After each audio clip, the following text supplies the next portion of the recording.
députés et sénateurs, vous avez un rôle à jouer pour aider à corriger les excès du passé. Vous les collègues du Grand qui quittez les groupes armés, je vais le dire.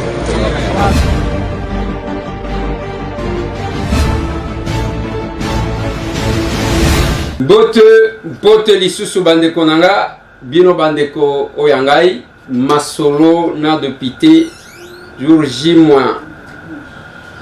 Et ça penza déjà demain, lobby samedi, toza les 3. Oui, le 3 septembre 2022, sortie officielle de l'action commune pour la République. C'est parti politique dont on parle, la question d'actualité. Oui, mais libre actualité, non actualité. Agitation comme je vais vous balancer les images qui ont été montées. Je vais vous mettre aussi un audio d'un compatriote qui est intervenu à l'Obika Vérité. À partir de l'Allemagne, je vais vous mettre ça. Incident, ensuite, il y a la publication, il y a un résultat. L'école est belée, tombée victime, dont notre école, au niveau de Delvaux. Il fallait chercher à accentuer qu'est-ce qui s'est passé en réalité. Masolo na dépité. Masolo na dépité, dossier à émolument des contradictions dans tous les camps. Dans tous les camps, je vais vous mettre Prince Penge lors de son passage sur Top Congo et Tokozoye et notre réaction. Après, nous allons commenter un tout petit peu. Masolo na dépité. Bientôt récupération à Bunagana, c'est pas moi qui l'ai dit. C'est notre collègue président de la commission défense et sécurité de l'Assemblée nationale qui annonce que bientôt tout qu'on récupérer. Est-ce que Mboa Oyo Aswak à Gangaka? C'est une question. Masolo. Nde tokoya kozonga bokolimbi sabiso bande konabiso à Paris, bande konabiso à France, ba image na bino eleka quitté, ça va passer aujourd'hui et quelques affiches parce que l'émission a 2 jours passé, ezaki milayi trop nde permettra quitter à la régie de yakotia ba ndeko ba vidéo ndenge tozali kosenga. Déjà il y a un site, bien sûr les sites wana ba komi www.acer.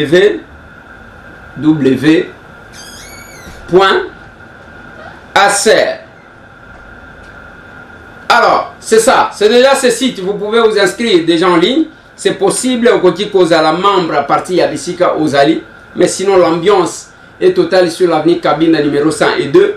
Comme d'habitude, les bousculades. Kinshasa dans la fièvre, Bukavu en ébullition. Aïe aïe aïe. Goma, on n'en parle pas. Kabinda, Kuna Moyente, Kananga. Nani Akolia Nani, Nani Akoleka Nani. Nous allons vous balancer les images juste après. Parce que il faut vous retenir que Kozal en direct na YouTube Nabiso, Ndeko Eliezer Tokokoma et Kozal en direct.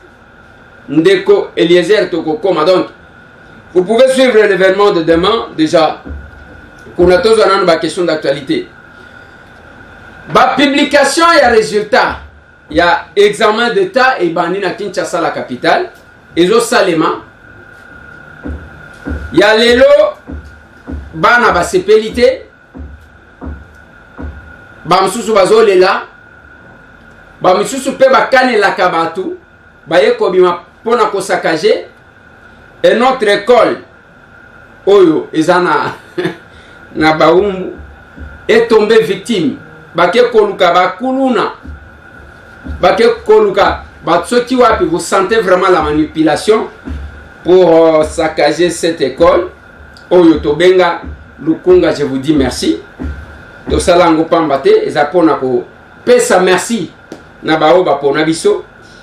Mais quand même c'est grave. Depuis que Nakope Sabino va détailler à Makamungana vivre tout ce temps. Ce qui est aussi ici sorti officiel et à lobby, Nakoya Kobete la bino lisolo. Il y a un événement dengue les cani. Pendant ce temps, c'est le dossier des émoluments. Dossier émoluments na Efsa Kibino. Ngai na pesa ki version Oyangai. Ya Makamunde na Ebi. Et Prince Penge na kotia la bino intégralité de l'élément. Boka journaliste ya Top Congo ndenge azoloba pona réaction ya ndeko Prince Penge na ndenge azoloba. Et puis bolanda ba détail ndenge bazoloba. Prince Penge présenter comment il défend le parti, ceux qui a défendre le parti ou bien parti à Baning. Je vais vous balancer cet élément. Oui, je vais vous les balancer. Polémique sur les émoluments des députés nationaux. Martin Fayulu n'a pas menti au sujet de 21 000 $ qui toucherait mensuellement un député national. C'est ce qu'affirme Prince Sepengue, président de la DT Congo et l'un des communicateurs de l'AMCA. D'après lui, cette somme couvre non seulement les salaires, mais aussi d'autres multiples avantages accordés aux élus, ce qui constitue d'après lui une corruption à grande échelle. Le camp de Martin Fayulu exige une enquête sérieuse pour tirer au clair cette situation.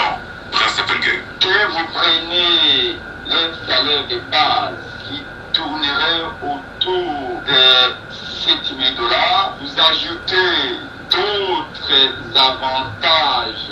Les députés nationaux sont dans les 21 000 $ américains. Ils oublient que les salaires de base, la prime, les sommes qui sont données pour les vacances parlementaires, les sommes qui sont données pour les présences à la commission, c'est l'argent qui sort tout droit des caisses de l'État. Un député national digne de ce nom, Denis Sanga, l'a confirmé. Pour nous, il s'agit d'une exigence à la fois légale et morale que d'exiger maintenant qu'une enquête soit ouverte. Le président élu avait commencé par demander à ce député de ne pas toucher au type palissade. Mais pourquoi les députés hésités n'ont-ils pas renoncé à ces 21 000 $?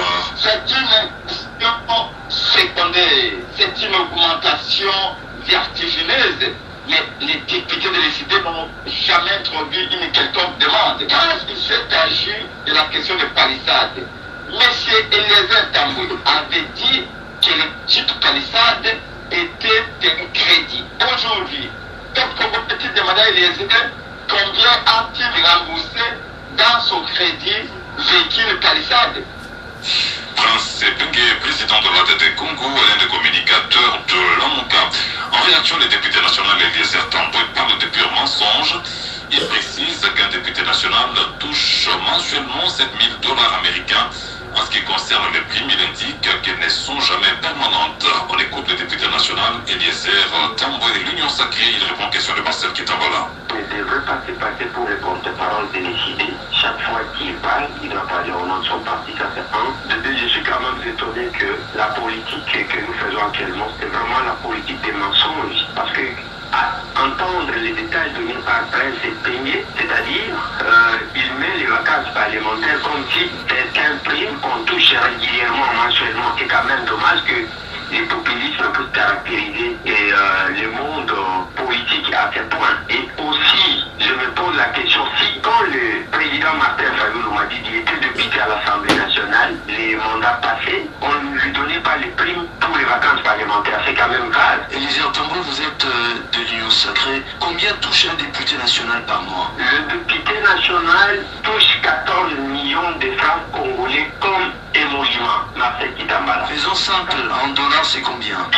En dollars, le député national touche autour de 7 000 $ américains. C'est ça l'émolument du député national. C'est prouvable, on peut passer dans toutes les banques, on verra ce que nous disons. Mais il y a aussi des invisibles. Je n'ai jamais entendu, quand on parle en termes des invisibles, ce sont des primes qui sont ponctuelles, qui ne sont pas permanents du tout. Ce n'est même pas comme les primes de risque qui touchent le médecin régulièrement. Ce n'est pas permanent, régulier, dont le montant est connu que chaque fin du mois, on donne aux députés autant d'argent. Vous avez entendu ce qui passe pour faire le populisme, parler des vacances parlementaires. C'est comme si chaque mois on parle des vacances parlementaires. Les ridicules, si les ridicules tuent, quelques personnes devraient se taire. Voilà. Nalingaki bolandaka mwa débat awa oto salaki. Nous retenons des éléments. Ba élément to retenir les anines. Ya liboso ndeko Prince Sepengue qui est porte-parole, je ne sais pas communicateur ya la Muka. À lobby, to se contredire n'a été sur un point. Bon sentir que il y a une volonté délibérée de salir le député, alors que le vrai combat, c'est un combat de leadership dans les grands bandunds. Le vrai combat, la vraie démarche dans ça, c'est les combats de leadership dans les grands bandits. Je suis sûr que le dossier à Kwamut et Kopé Sabiso va révélation. Auto Kaki Bayaka na ba teke bazoboman.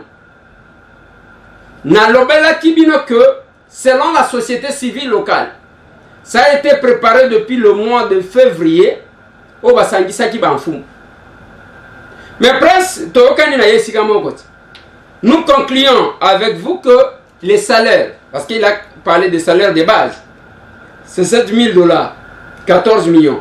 Donc, M. Tambo a cité à l'objet vérité parce que Prince a ajouté. Mais voilà comme alors, ceux qui te tirent avantage, quels sont les avantages? À l'objet prime, sans qu'on ait prime en goba zokango earning, ils ont la candénine. Aïe koloba frais à vacances parlementaires. Oh, viens en matin parce qu'il était député le mandat passé. De manière officielle. Bien sûr qu'il est député de manière officieuse pour le moment. Parce qu'il s'est fait représenter. Vacances parlementaires, tout ça, il y a 2 vacances parlementaires. Il y a le mois de juin. Donc il y a le 15 juin. Il y a le 15 décembre. Vacances parlementaires, frais va payer ça chaque mois. C'est aussi un élément important. Alors, que Nambongo va payer ça la commission. C'est-à-dire, ceux qui vont la commission, chaque fois on donne l'argent. Je ne sais pas. Ados Ndombasi, mon collègue Kassekwa, j'ai nécessaire de demander qu'on organise un débat d'éclaircissement, un débat contradictoire. Je l'ai déjà fait avec les collègues Kassekwa sur Top Congo, ma collègue Inagosi. Je demande encore que Bisso d'abord va député. Il y a décidé. C'est pourquoi le député de l'ECD ne parle pas du tout, pas du tout. Mais un petit collègue, le Senge, c'est son nom. Azolo Bake, Kase Kwangana Kokenenaye na Goma. Mbongo Bape Saka, yé ya vacances parlementaires pour que Akende Kolia na base na ye, total soki alia kananani. Ya bango nyonso bazwa kabatie na munoko balie bake koko sabat, otozana dossier à vérité des yeux. C'est quand même compliqué. Voilà pourquoi, Bandeko, nous avons estimé qu'il fallait mettre un cadre politique. Il y a vérité. Balobeli makambu ya palissade, oh, ndekonaga ya yekotanga ngai, ndekonaga presse pays. C'est quand même compliqué. Ngara zotu na bino. Makelele bibacha, palissade. Bona kisanga palissade tula eza wapi. Nyonso ekena lokola punda we memaka Christ. Ngaitambo. Batuni ndekonanga prince penge balobi. Mais pona nini ba député ya décidé ba boya quitter. Balobi augmentation, ezaki augmentation secondaire, bango te mutu basenga papa. Eza oshoyo ka marché ya ba député ke toke ko mata, ko marché pour que ba matsela biso salaire. C'est quand même compliqué et ce n'est pas de la bonne politique. Et depuis que nous avons annoncé la sortie, il y a assez. Babi Tumba, na ko bete la bino lisolo. Soki makambo ici. Babi Tumba. Ngaitambo makambo. Zela la tsela bino na nde ko msusu boyo ka makambo zo beta ngai siko. Yesko azana diaspora. Atindela ki odio na ya tindela ki ango bibi kapinga. Bibi atindeli ngai. Ngasi ko soki batindeli ngai. Ngai na yoka kanga moko te. Na yoka kanga na bino. Il faut partager, il faut toujours partager. Nous partageons les tout. Allez, Tolanda. Ma mission TV, Maman Bibi Kapinga, Ezalinga Indeko Prince depuis Allemagne na Bengio. Maman, vous allez mon panzi sango. Tous les gens dans Ndeko ayaka le squelette na poussière na nzoto ou bien Kandeko Eliezer. Alobaka boye, ma vidéo ezali. Kinga parlement na soki na koti. Namoni makamalonga te na kuzamotel boso na ko démissionner. Tuna ye mbongo bazo zwa oyo bazo boma mboka. Poni na démissionner te banaka. Botu na paye te botu na bango metuno bango balo. Makambo bango balo. Boso c'est la kapé bango. Oro na bino bapazi sango yango wana. Okoti ko mona ba video ezali les era loba yango. Beta na YouTube aloba yango.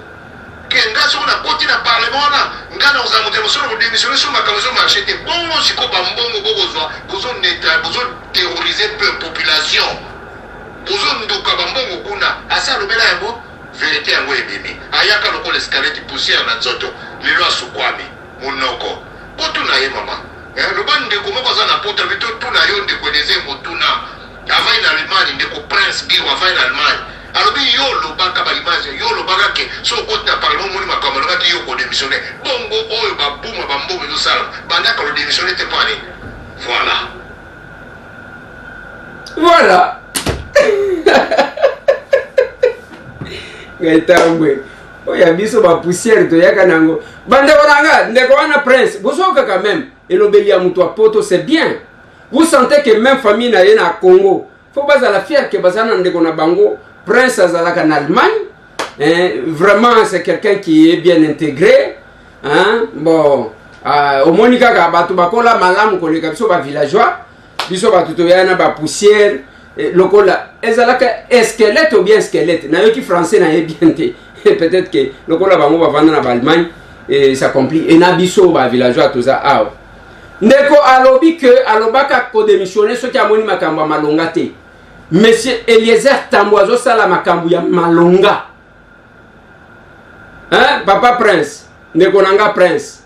Mutu a ville, mutu ya nzoto. Nde batu basokola tangu na yaka bangwana. Omoni tangu na yaka na Allemagne na sala ka point de presse. Bango nde bapesa kanga basin, ceux qui ba $100,000 wana na oyo esunganga na sokola nzoto. Nde yewa. Gaëtan, Magambo. Mais cet Tambo est de Peter qui joue très bien son rôle. Attends ceux qui va payer $100,000 na kozwa. Parce que ba kolo nango azoya yango.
Même les lots, à ça la ligne.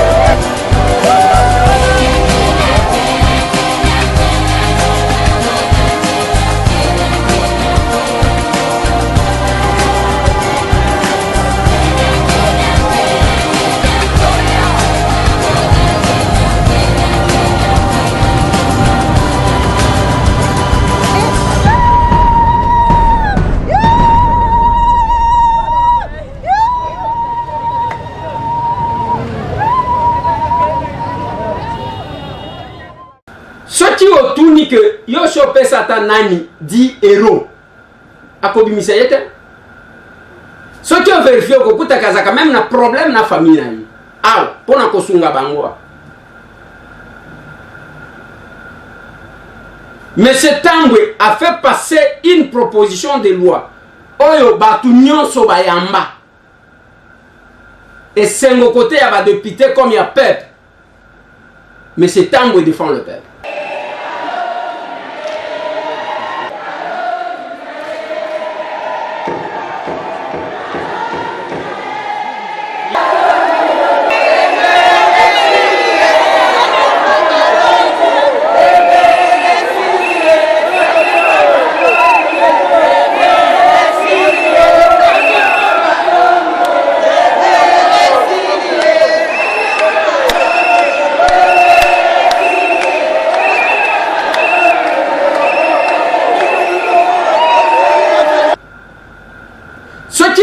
José Zita koloba que biso tozo ya pambate tozo ya kozongi selaye parce que alataka ba problème na biso makabo asaleli biso ba congolais na mto futi ete to futa ye ata les trois to ya ebele to ya kufuta ndeko Enezer na makambo ebele asaleli biso ba défense ebele asaleli ba maman ba tata mapango ba toligo bunga a défendre lelo batumingi ba komina kimia po andima ami sacrifice ko ya Yesu ko ba famille wa yebi kutute azolo ba pambate alobi amona télé Bolandier.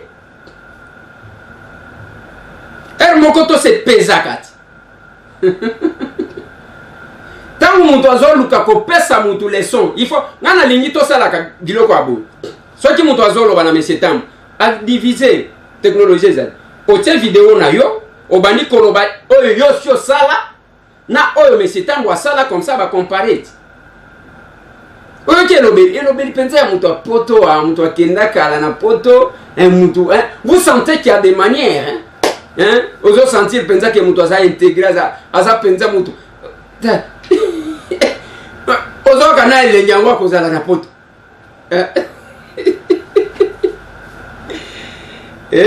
papa prince olia kotindela bibi tindake pa na nga moko kaka boye na lekisi na kolekisa biso ba villageois mabe na biso nde yango wana to accordaka la liberté à tout le monde lelo bayebi quand même au monde que bayebi yo kia papa prince biwa soki prince biwa je ne sais pas azana Allemagne hein alobeli ndeko Eliezer aya poussière na nzoto asokola ye hein alia lokola squelette soki squelette na ebité yese munene parce que mais papa un homme c'est celui qui se bat et non celui qui tourne le pouce.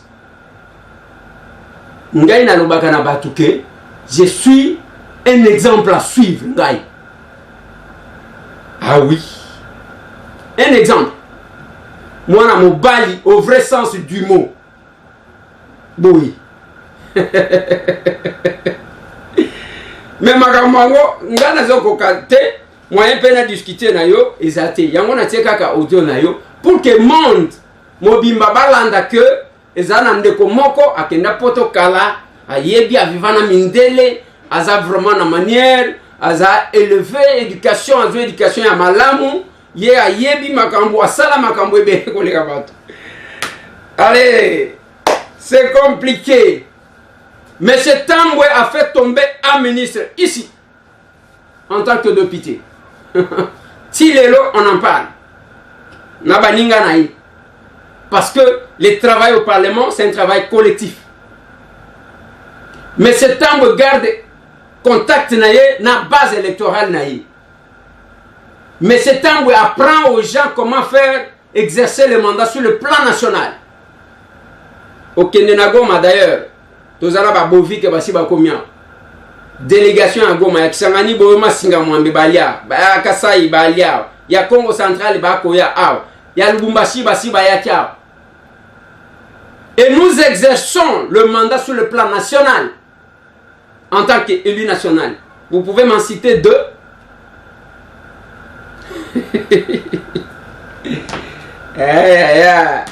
Tu as regardé mon Dieu mon avocat bien me libérer na binagati.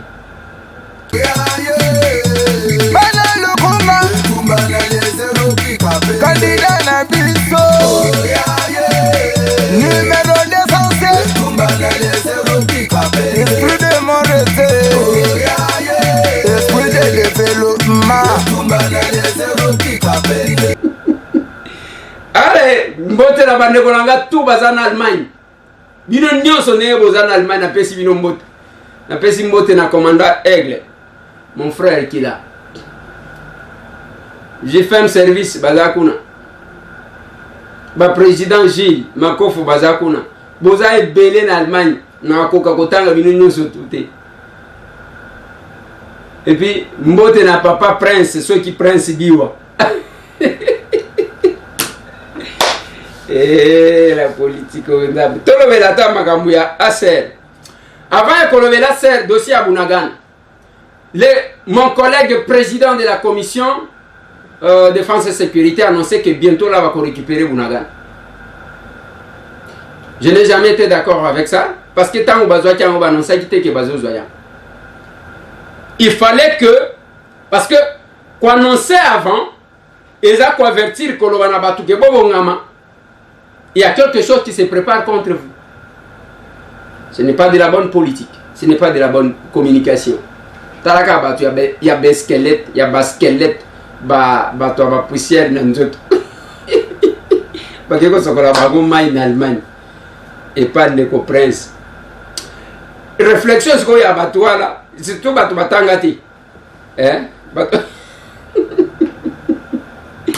Allez, j'aborde la question de demain.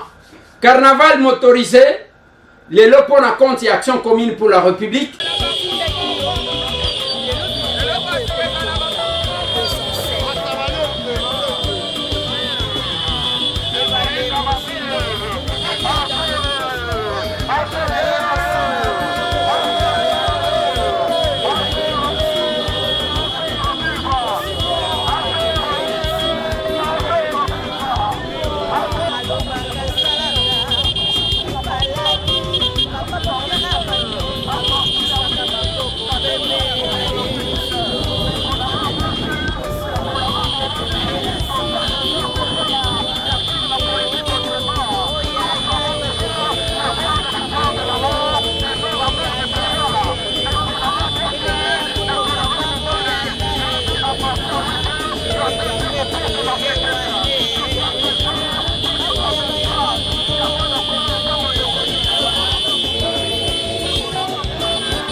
Eliezer Tamboué, Ayena Masolo Yassika.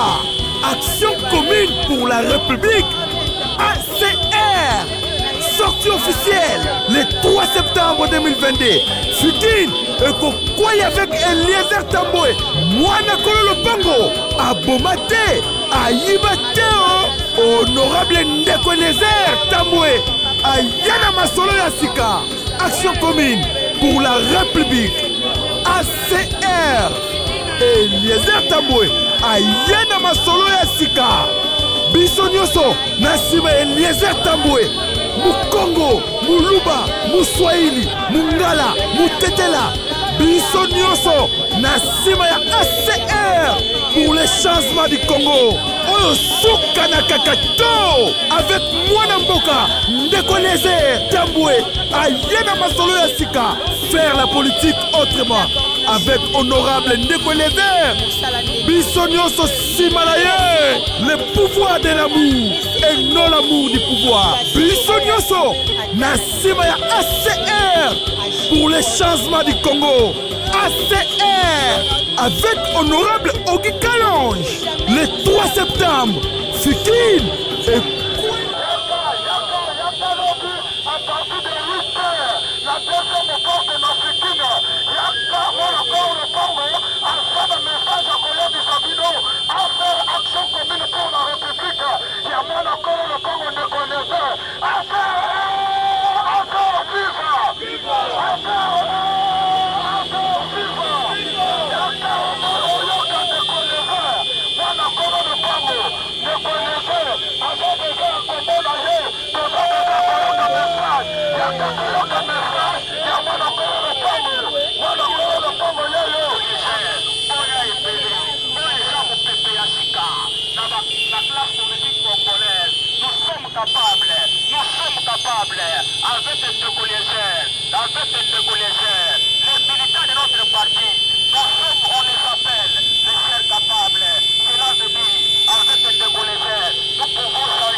Mwana Kololo Pango.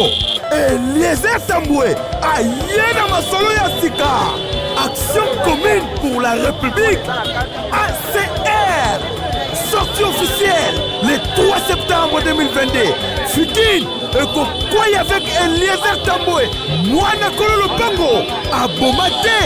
Ayibate. Honorable Ndeko Eliezer. Lobi Tozana Fikin deuxième porte. Bande Konangai Eza Mupepe Yassika. Tokokuta Nakuna. Action commune pour la République. C'est-à-dire Yakotale la Mutute. Tozo poser acte ensemble. La complémentarité dans l'existence. Yo, donc to simani tozali ko agir. Assez. C'est dont on parle. Oyepe siba et vimbi siba tumitema.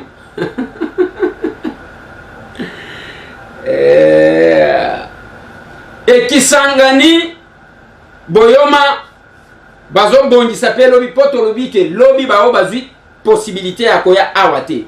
Place Bozali. Bosali caravane, Bosali rencontre Nabino, Botinde Bisoka image, Lobi et Kozalande concurrence. Tokotie Labino, Goma Ezawapi, Goma Yango. Bukavu, parce que Bukavu en ébullition, je ne sais pas ceux qui est Bazo Sala déjà à Carnaval ou bien Zandengeni. 3 communes n'y sont à Bukavu. Action commune pour la République. Kabinda, Mbujimai, Matadi, Goma, place Nyonso Ozali. Moi, il y a action commune pour la République. Ça là quelque chose, tindele sur image. Attention que du caméraman, 5 ans, on doit filmer le en position haut. Au tindi, aux 3 minutes, au 4, aux 3 minutes, au 4 pour que la été pour nous compliquer, on voit. L'action commune pour la République. Allez, comme Ezayango, Tolobi, nous sommes capables, Ndenge Tolobi, Bande Konabiso, Bazana France, Basangana qui la technique ne nous a pas aidé du tout.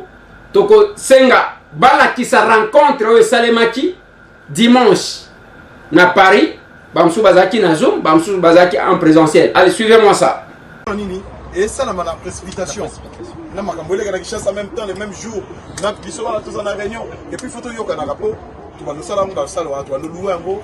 Et tu vas nous s'organiser. Nous avons un salam. Tu vois, là, nous avons un comité au Mani. Parce que y a des connaissances avec Sengai. Nous avons un mouton à la Kingani.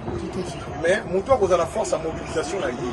Il est tout le monde a oh yo, a la courage à Oumabou. On a besoin d'un rapport de force pour qu'on nous dise. Merci. Le statut de vision. Papa n'a pas de statut, il y a une distribution plutôt vision.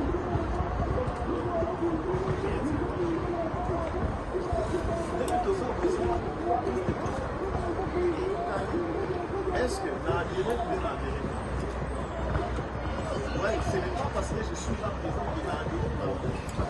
Donc il faut donc qu'il y ait vraiment un accord de ma. C'est-à-dire que quelque chose, est-ce que quel hasard déjà, puisque quand on maman, vous avez ma porteur déjà un message, vous avez ma ambassadeur déjà, que NASA déjà dans moins de 2-3 personnes, puisque là déjà, la pas de ça pour nous, on a ça qui va afficher la tête, on aura même un constaté en année. Là on a tiens, on a déjà, NASA a oui, ma vie n'a pas d'ambola. La commune a un message, ça, on met tout ça, mais tout. Moussou. Belle famille là. Oh non. Mtemezo vimba. Ba. Wala bi muto a poussière oyo. Mais tangu tozo la muka. Tala na bato wa moto, na bato boyi. Lupangu plein ndenge tolobaka. Yango tozo loba, ngai soki na zwimbongo nyonso na zwaka. Toliaka na bakolo nangu. Allez, après la voiture la bino ndeko moko azana poto. Lokola touti makambo à Paris, na lina tse la bino ndeko oyo boyo kama makambo azoloba par rapport ya ko vivre pas bato. Bonsoir. Bon, c'est un citoyen français comme vous. Il y a un message à passer. Alors, ma mère, elle est d'ici. Elle est d'ici, c'est une Française, une Gauloise. Et mon père est africain, du Congo. Alors, chez moi, au Congo, on tue. Et voilà ce qu'on fait. On enlève les lèvres pour que vous ayez les smartphones. Les smartphones, c'est le coltan qui vient de chez moi. Le cobalt, le tantal. Dans le métro, quand on vous dit nation, ce n'est pas le conducteur qui parle. C'est grâce aux minéraux qui viennent de chez moi. Ici, Emmanuel Macron, il sait bien qui je suis. Et la DST me connaissent. Un père de famille, hein, pas un voyou. Mais un grand activiste, un résistant. Un ancien sergent de l'armée française. Très en colère contre le système de Jupiter, le roi Emmanuel Macron, qui tue immensément au Congo, dans mon pays d'origine. La France, c'est le pays de mes parents maternels. Mais ce qui se passe au Congo, c'est insupportable. Et on ne peut pas accepter en tant qu'humain. C'est bien, vous rentrez chez Apple. Mais posez la question à Apple. Pourquoi il tue au Congo? Pourquoi Apple fait ça? Pourquoi? Hein? Regardez ici, vous avez le staff. Ils sont joyeux. Pourquoi on viole les femmes, on tue? Pour la technologie que vous consommez. S'il vous plaît, on a besoin d'une technologie, mais une technologie propre. Je suis un métis. Je le sens gaulois qui coule dans mes veines. Mais très en colère contre ce que notre pays fait au Congo. Le Congo, ancienne capitale, libre de la France, libre pendant la Deuxième Guerre mondiale. quand Hitler bombardait Paris, ce sont les tirailleurs africains, mes parents, qui ont libéré Paris.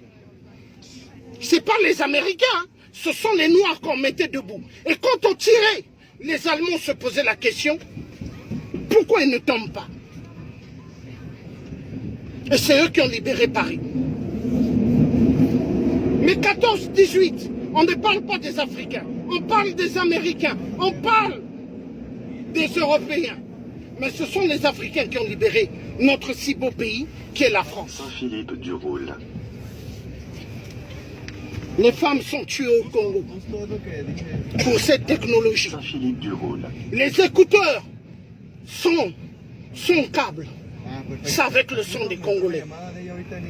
Toute la technologie. Vous avez des smartphones, des sacs. Dans vos sacs, le cobalt. On tue. Les enfants, on leur donne des armes. Tuer pour que les multinationales volent. Et on met les tablettes des téléphones et vous rentrez, vous consommez. S'il vous plaît, soyez quand même des humains. Parce que nous sommes des humains. En nous, il y a le sang rouge, mais il y a de l'eau qui coule dans nos veines. Nous sommes des êtres humains, mais on n'est pas des machines. Pourquoi tuer les autres pour que d'autres puissent bien vivre? Non! Il faut que ça cesse. C'est un parent qui parle.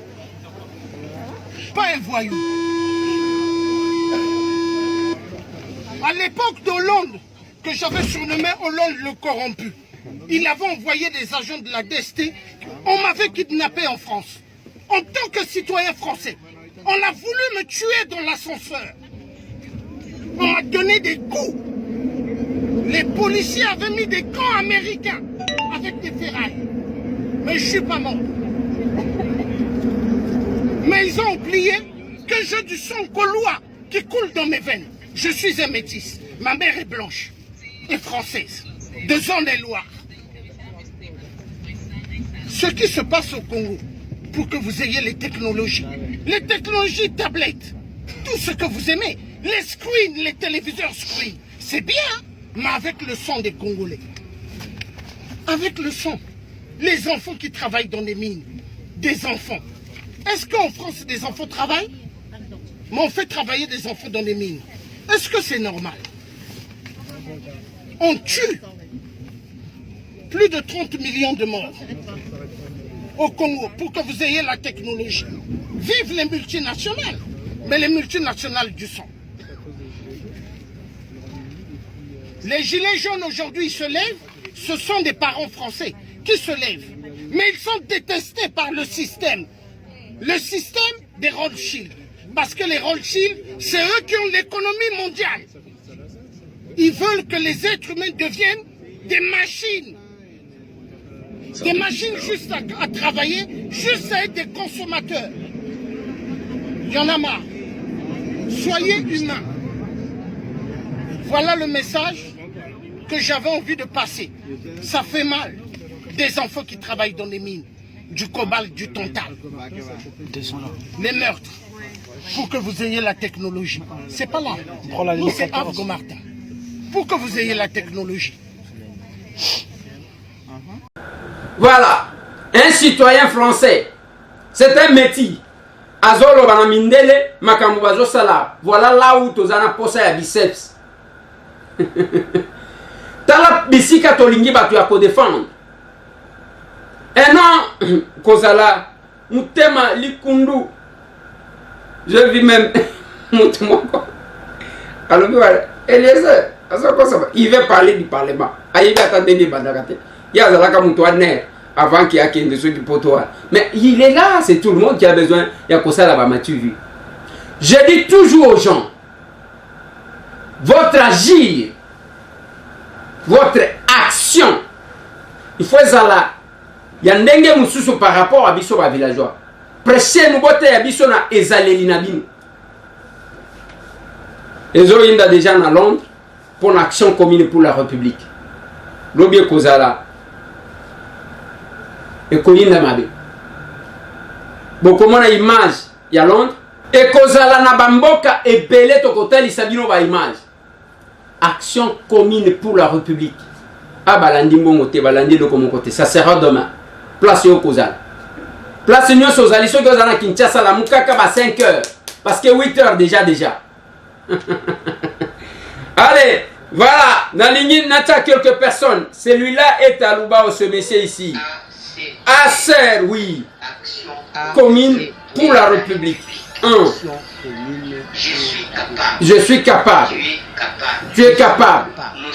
Nous sommes capables. Nous sommes capables, les news. Allez, celui-là nous appelle. C'est de Lubao que ce monsieur-là a parlé. Qui a parlé encore quelque part? Tous on est comme sous. Tous sont capables de changer ma cambunambo cannabis. Oui, nous le sommes. Oui, bonjour, c'est Adrien Matadi, à partir des États-Unis, Denver, Colorado.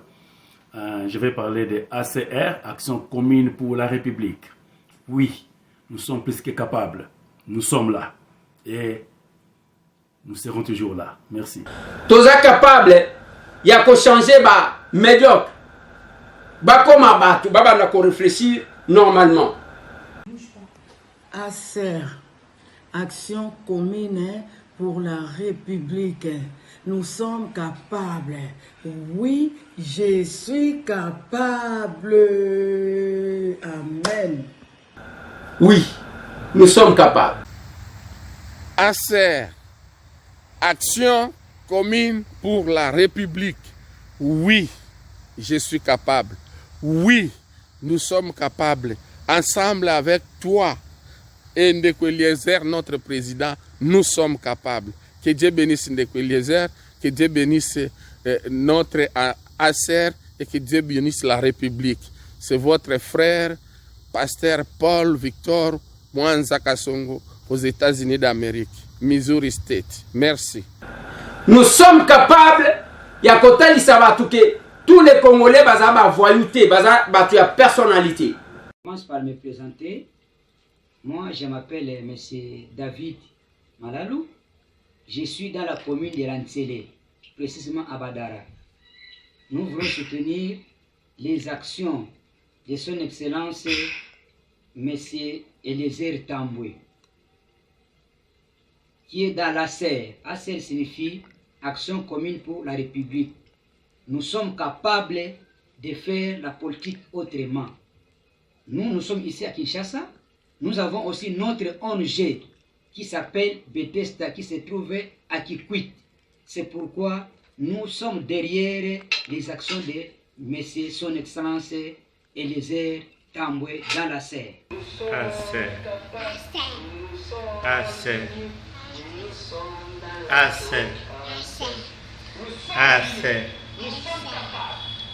sommes capables.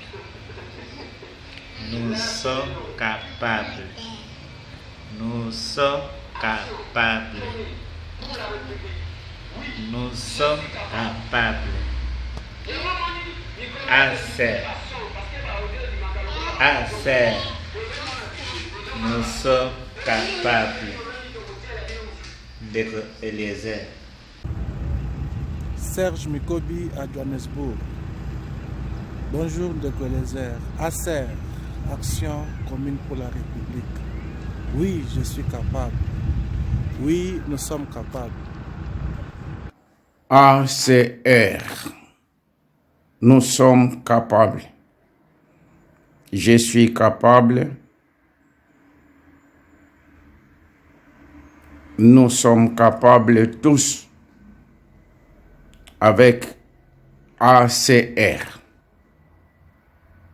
de nourrir l'assemblée ecclésiastique d'aujourd'hui et de demain.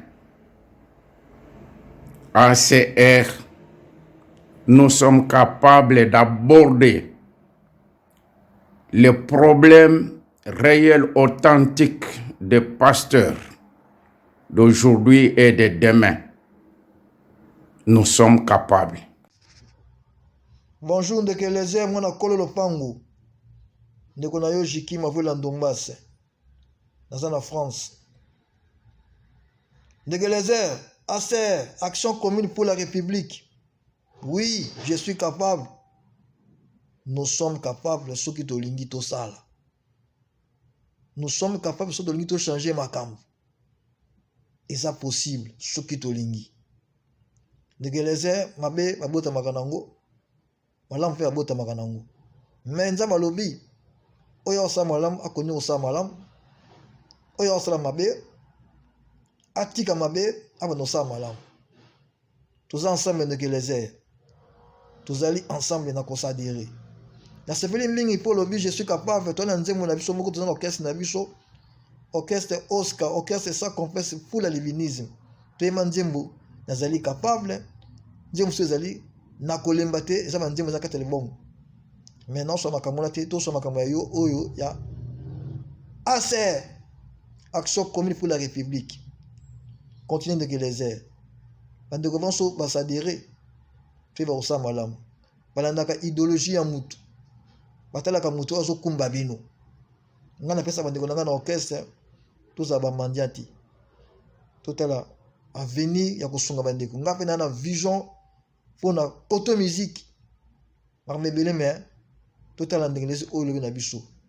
Bien-aimé dans le Seigneur, un pasteur ne fait pas faire la politique. Un pasteur comme moi, un ministre de la parole, ne peut pas être dans la politique active. Parce que il y a différentes composantes et différentes personnes qui croient à plusieurs idéologies. Le pasteur n'a qu'une seule idéologie, ça s'appelle Jésus-Christ de Nazareth. Mais les bandits, tel que vous êtes là, vous pouvez participer à la vie active et mettre au service de la nation le nom et le talent que vous avez. J'ai été reçu par Ndeko Eliezer, qui a créé une grande action, Action commune pour la République. La sortie officielle, c'est le samedi. ACR. Je demande à tous les chrétiens, je vous demande vous, si vous voyez quelqu'un faire quelque chose pour la République, non pas au nom des noms, allez écouter et apporter votre plus. Car la nation a besoin de tout le monde. Le païen et les chrétiens doivent travailler pour l'avancement de la nation. Est-ce que vous m'entendez? Il m'a dit qu'il va vous envoyer une invitation. Je lui ai dit, nous avons des hommes et des femmes. Si c'est l'action commune pour la République, eh bien nous allons demander aux chrétiens de l'IFC de venir écouter qu'est-ce que tu veux dire. Est-ce que c'est bon ou c'est mauvais? Je posais la question. C'est bon ou c'est mauvais? C'est bon. Est-ce que c'est mauvais d'écouter quelqu'un? Non. Tu ne peux pas juger quelqu'un sans l'avoir écouté. Allez écouter et prenez votre position. Ne dites pas, oh nous sommes des chrétiens. Non, moi je suis serviteur de Dieu, oui. Mais vous, si vous avez des ambitions politiques, allez le faire. Mais ne venez pas le faire ici. Est-ce qu'on est d'accord? Amen. Bon, il va envoyer l'invitation, je vais vous donner pour que vous alliez. Que Dieu vous bénisse. ACR, Action commune pour la République. Nous sommes capables. Je suis capable. Papa Eliezer, nous les sommes. Nous sommes capables de couper sa goût. Oui, je suis capable parce que j'ai des choses à donner pour mon pays. Oui, nous sommes capables. Merci. Nous sommes capables. Nous sommes capables de kosala ke ba minere ya mboka rabiso na makamususu batubaye bayam. Nous sommes capables. Ya lelo ya sika ACR Action commune pour la République. Ouais, nous sommes capables. Po bango baleka biso ka une expérience. Expérience yango ya nini? Ya koyiba na kokosa peuple. Mais pona bolingwa Congo, toleki bango musika. Après Kolandana, hymne du parti.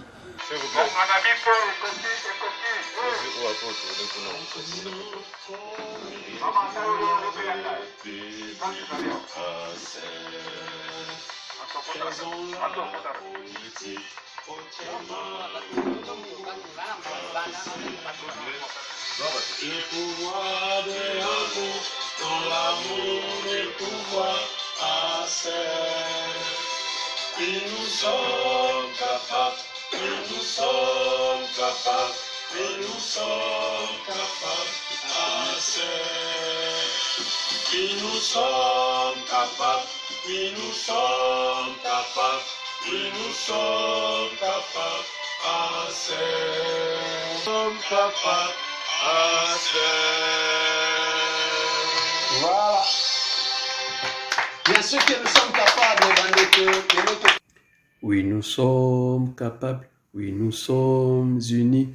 Oui, nous sommes dans l'action ACR. Oui, nous sommes capables. Oui, nous sommes unis. Oui, nous sommes dans l'action ACR. ACR, nous sommes capables. Nous sommes unis. Nous sommes dans l'action. ACR Belgique. Merci.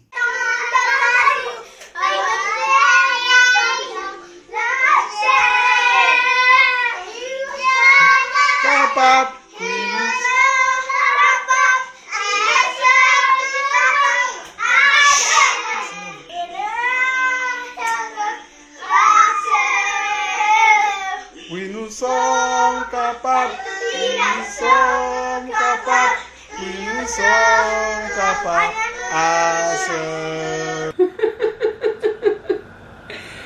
Nous les sommes.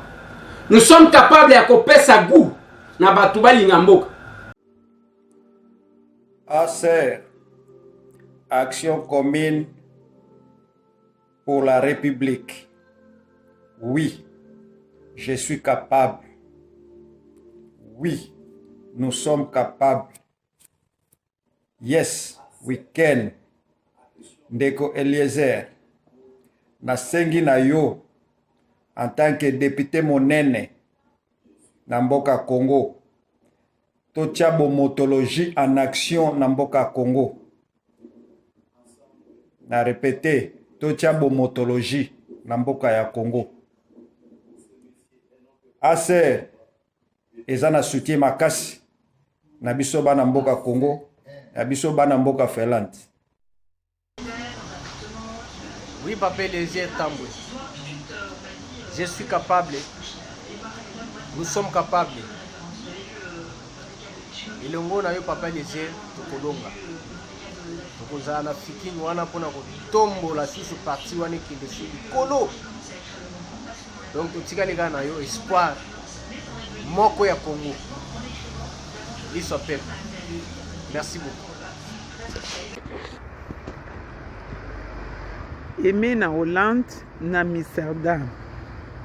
ACR, Action commune pour la République. Je suis capable. Tu es capable. Nous sommes capables de faire la politique autrement. ACR, Action commune pour la République. Oui, je suis capable. Bonjour, Papa Eliezer. ACR, Action commune pour la République. Je suis capable. Nous sommes capables de faire la politique autrement. Papa Eliezer, tu tombes une bonne chance, action na yo ok liboso. Toza na sima na yo, tozo soutenir toza na sima na yo. Mais tozo zela ba coordonner pas tous adhérer. Nga eza Béatrice naza na Brésil. Merci. Action commune pour la République. Oui, nous sommes capables. Oui, nous sommes capables. Oui, je suis capable. C'est M. Mambo from Angleterre. Thank you. Allez, allez, allez, allez, allez. Allez, voilà les affiches. Daniel Mbaya Malamba. Voilà. Soutien ACR à 100%. Tozo Msous Onani. Base courant Funa. Soutien. Sortie officielle. Oh Msous Onani. Talaba image Msous Enzamenanga. Oh ACR oyo kopesa batu makambo. Oh ezabatu. Tala batu balali même na balabala wana na Congo central. Batu balali tina mabele. Oh alali alobi ACR batika biso. Tolala. Ça c'est dans le Congo central. Nous prenons affiche Moussoussou. L'Union des papeteries de Kinshasa UPK souhaite la bienvenue au parti ACR pour sa sortie officielle prévue ce 3. Allez, allez, allez, allez. Tozo Moussoussou, on va encore prendre qui? Il y en a beaucoup, voilà. Madame Paulette Sefou, coordonnatrice, il y a Jex. Oui, nous sommes capables. Nous sommes capables, maman. Rendez-vous à l'Obi, Zaka Moko. Ce que tu as dit, c'est que tu as dit, Allez, celui-là c'est qui? Celui-là c'est qui? Maître Jackson Kabamba et tout Mongafula disent oui à l'ASER et son autorité morale. Non, il n'y a pas d'autorité morale ici, maître. Il n'y a pas d'autorité morale. Ça, ce sont des concepts vieux en voie de disparition. Voilà, Ndekweleze, le pouvoir de l'amour. Bien sûr, oui. Et le Monayo Tokolonga. Merci beaucoup, maître. Merci, c'est toujours lui. Oui, c'est toujours lui. Maître Jackson Kabamba et tout Mongafula disent oui à l'ASER et son président, Ndekweleze, le pouvoir de l'amour. Et le Monayo, maître Nazoe Bisayo, Tosi Managak. Il s'appelle Paul Bakenda. Allez, la fondation Paul Bakenda soutient à 100% l'honorable Eliezer Tambwe et ASER. Et, makamne Roussel et Malobinta Menangaï. Banzimou Pai. Koloba et Pai. Ce qui est talaba drapeau, talaba banderole. Ils ont fait ça va tout vertige. Où est-ce qu'il a eu le moyen? Les moyens sur le peuple. Tout dit qu'elle n'a pas ça à cause du podium moko. Tout ce qui est malin, mais malin. Les moyens, c'est ce peuple-là. Nous sommes le représentant de ce peuple. Olinga biso te, biso tozo sala tout. Pour être différent des autres, oui, nous sommes capables de faire la différence. Bonjour la famille. Nous sommes ceux qui veulent faire la politique autrement au pays. Je suis Désiré, j'habite l'Afrique du Sud, précisément à Pretoria. J'ai dit, nous sommes le Congo d'aujourd'hui, pas du demain. HR, faire la politique autrement. Oui, nous sommes capables. Oui, tu es capable. Oui, je suis capable. ASER, action commune pour la République.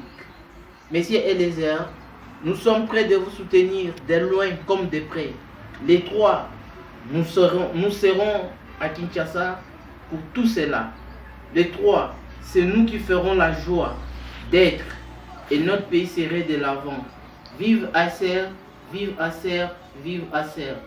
Je vous en prie, messieurs Eliezer, à bientôt. Vous serez invités à Pretoria pour la réalisation de meilleurs. Nous vous soutenons de tout. Que le bon Dieu soit avec vous pour l'évolution. Vive ASER. Nous sommes capables. Nazo ceux qui savent na pona lilo. Lobi to lobi boy. Olamuki ba 5h du matin. Parce qu'il faut aller na moi pour tout Rwanat. Tokutana na deuxième porte. Banangaba. Vous appelez. Bikini, tomoni papa na biso, tomoni photo a toto zela o maboko akofongwama. Toyebi ke yo za molobeli na biso yo ne papa oloba rapo na biso ba peuple. Tozo zela o lobi maboko ya kofongwama. Toza ba mabe ebele ba mama piti. Tozo zela yo lobi toza awa na Wa merci de Eliezer pour la initiative aujourd'hui. Tomando zela lobo maboko akofongwama. Biso bana kwa bana lepa bana kimete.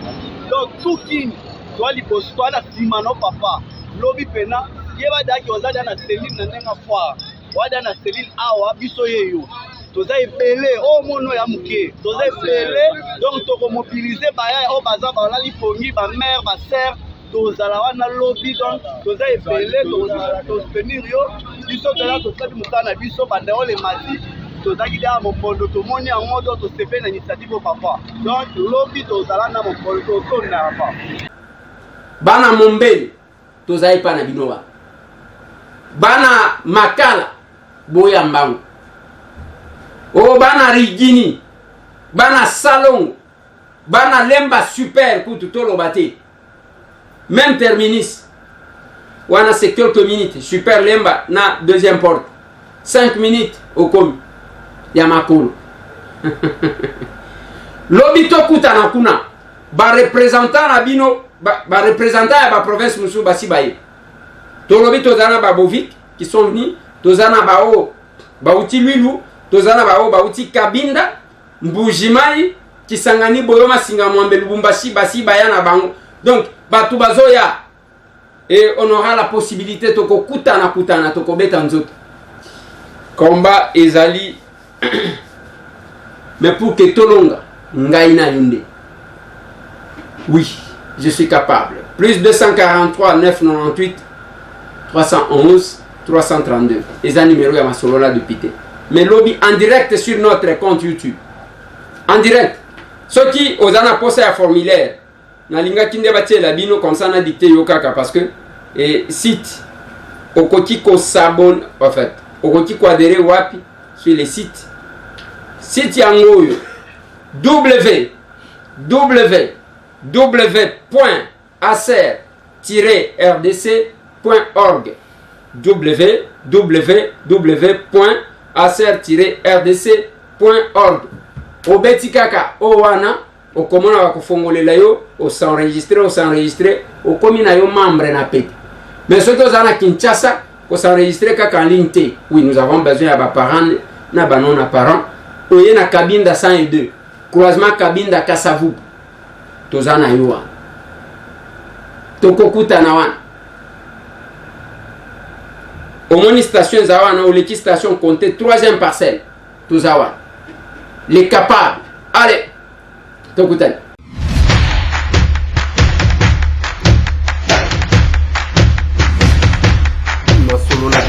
Honorables députés et sénateurs, vous avez un rôle à jouer pour aider à corriger les excès du passé. Vous les collègues du Grand Kivu, quittez les groupes armés, je vais le dire.